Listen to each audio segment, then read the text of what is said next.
Magandang araw mga kababayan. Sumabog po sa galit itong si Claire Castro sa mga pambabatikos ni Congressman Erice sa kanyang among si Bongbong Marcos.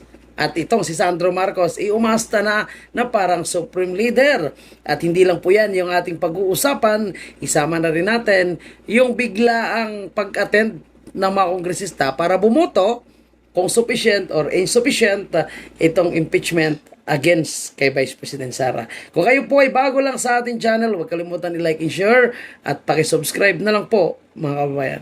Bilang isang anti-diktador at galit sa pagnanakaw ng mga Marcos, pinalagan po ni Congressman Erice ang masamang plano at inuutos sa kanya nitong si Sandro Marcos.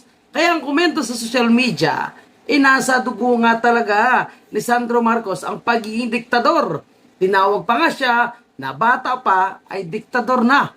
Para maintindihan natin mga kababayan kung ano ang pinalagan ni Congressman Erice. Ito po, panoorin natin mga kababayan. Hindi pa po ako tapos magsalita nang ako ay sunduin ni Minority Leader Congressman Libanan at dalhin sa opisina ni Majority Leader Sandro Marcos.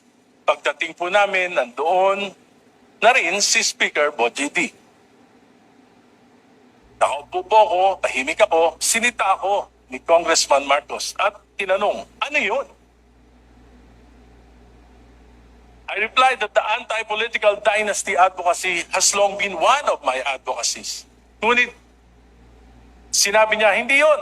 Inaatake mo ang aking ama.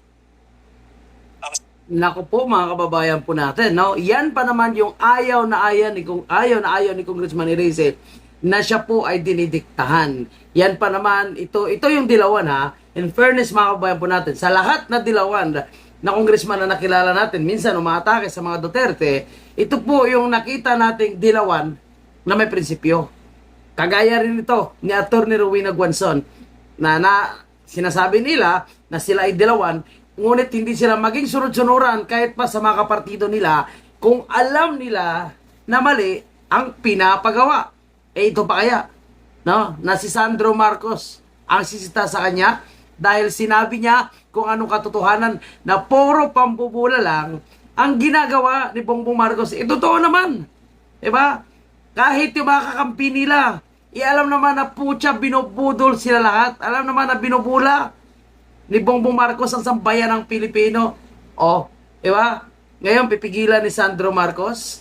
Dyan siya nagkamali dahil, bulgar siya. Sagot ko, ang kritisismo ay nakakatulong upang maituwid ang mga pagkakamali.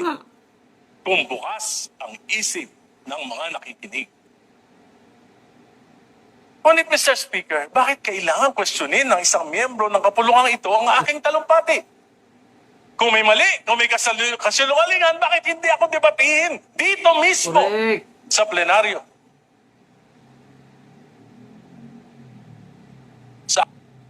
Okay. So, yun po mga kababayan po natin, ang hamon ni Congressman Erice. Kung may mali, bakit hindi makikipagdebate? Bakit ayaw tanggapin ni Sandro Marcos ang kanyang pambabatikos? Bakit nasaktan si Sandro Marcos? Ibig sabihin, tama lang ang sinasabi ni Congressman Erice. Kaya sa mga taga-Ilocos, napatuloy nyo pa rin ang pinaglalaban itong si Sandro Marcos. Sa mga loyalistang tanga na nagsusuporta pa rin kay Bongbong Marcos, mag-isip-isip kayo. Inagawa na po kayong tanga at bobo, idolo nyo pa rin. At sasabihin nyo pa rin na loyalista pa rin kayo. Ang tawag sa inyo, loyalistang bobo. Ayan, maraming salamat kay Congressman Erice sa iyong pagiging matapang at hindi po pumayag na maging tuta at asong ulol ng mga Marcos. Abuhay po kayo. Abuhay ka sa iyong paninindigan. Sana marami pang mga kongresista na magiging kagaya mo. Sana maambunan ka para dumami ka pa. Alam niyo mga kababayan, ngayong araw, ang daming ginalit ni Congressman Erice. Siya ay pinatawag ni Sandro Marcos para pagalitan, sitahin kung bakit niya daw tinitira itong si Bongbong Marcos, which is totoo naman. Lalo na kinontra niya itong anti-political dynasty bill na isang pambubudol. Pagkukunwari lang para sila, kunwari, ay galit sa dinastiya, sa politika. Pero yun pala, pwede naman palang may isang sa congressman, may isang sa barangay, may isang sa bayan, may gobernador, at may senador, at may presidente. Pwede pala, dinastiya pa rin. Ngayon, sa mga sinabi ni Congressman Erese, ang isa sa sumabog ay itong si Claire Castro. Bakit daw sinisisi kay Bongbong Marcos ang mga masasamang nangyayari sa ating bansa? Dapat ibalik natin kay Castro. Sino ba ang presidente? Sino ba ang commander-in-chief? Sino ba ang piloto sa ating ekonomiya? Sino ba ang pinal na pumiperma sa mga batas na sinusulong ng mga senador at kongresista? Di ba si Bongbong Marcos? Sino sisihin? Alangan naman ikaw, bakit ka masyadong apektado? Sino ka ba para sa buhay ni Bongbong Marcos? Tingnan natin. Bakit naman po kay Pangulo isisisi? Ay, sino? Kung ayaw niya ng version sa House of Representatives, di sa pagka nagkaroon po ng pagdebate, debatihin niya po munang mabuti. Ilabas niya na lahat ang kanyang talino. Mm. At kung anong kahihinatnan niyan, Mm. hindi naman po siyang mag-isa lang ang magdidesisyon niya. Mhm. Ang nakakapagtaka po dito kay Congressman Erice, parang lahat na lang ng kasalanan sa mundo, isinisisi niya sa Pangulo. Mhm. Trabaho po nilang gumawa ng batas. Mm. Kaya trabahuhin niya po yan kung anong gusto niyang version. Trabaho din naman ni Bongbong Marcos na ayusin. Trabaho din naman ni Bongbong Marcos na hayaan na magtrabaho itong mga legislative. Hindi dapat inimpluwensyahan, hindi dapat dinidiktahan.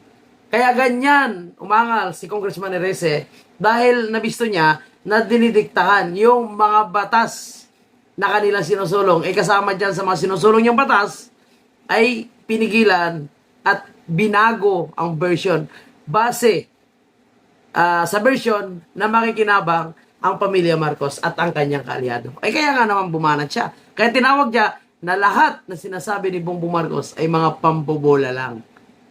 Kayo, mga kababayan natin, pabor po ba kayo sa sinasabi ni Congressman Erese o hindi? Na puro pambobola lang ang ginagawa ni Bongbong Marcos. Puro pambobodo lang. Puntahan natin yung mga OFW. Sinabi niya, magtago muna kayo. Pucha. Yung ibang bansa nililikas na yung kanilang mga kalahi. Sa atin pinapatago muna. Saan sila magtatago? Paano yung pangailangan nila? Kung ang gobyerno natin ay hindi nagbibigay ng suporta sa mga OFW. Sa nangyayari sa ating bansa, mantakin mo, no? Pinayagan niya na dumami dito idkas sa ating bansa. O ngayon, paano kung tayo ay atakihin din ng Iran? Dahil dito nakalagay yung mga pasilidad ng Amerika. So di ba yan ay pambubudol? Tapos ang sabi ng kanyang mga tauhan, hindi naman daw po apektado ang Pilipinas. Okay, sabi nyo try nyong i-convince yung Iran at ang kaalyado ng Iran na wala naman talagang makagamitan o hindi dapat tayo bombahin nila. Dahil nandito yung IDCA site ng Amerika. Okay, so grabe itong mag-react si Claire Castro. Talagang tinatamaan siya sa mga sinasabi ni Congressman Erese. Ang tanong natin, may something ba kay Claire Castro at kay Bongbong Marcos?